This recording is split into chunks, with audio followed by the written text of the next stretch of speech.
Yes, Bwana Yesu asifiwe sana.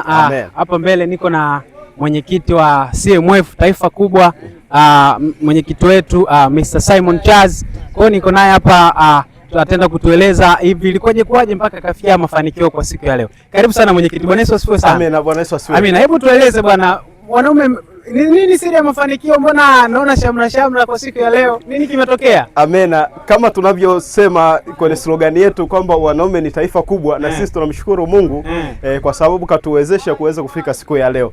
Haya mafanikio yote ni kwa ajili ya ushirikiano kati ya mwenyekiti lakini na viongozi ambao tulionao walioko upande mwingine wa chini huko. Lakini pia kwa kushirikiana na wanaume wote wa TAG Sahare wameweza kutufanikisha na kuweza kufika mahali hapa mpaka sherehe ikae imefaana na kanisani na kanisa kwa kweli imeitika kwa mwitikao mkubwa kweli. Kwa hiyo tunamshukuru Mungu sana. Amina. Hivi mliwezaje? Maana wanaume wana changamoto nyingi za kazi za nini. Hivi uliwezaje wewe kama mwenyekiti kusimamia vizuri na kuhakikisha siku ya leo wanaume wote yaani inakuwa namna hii? Mimi binafsi nimeshangaa. Hebu ndiye mtupe siri ya mafanikio. Amina. Siri yote ni kwa ajili ya Mwenyezi Mungu, kwa ajili ya utukufu wa Mwenyezi Mungu.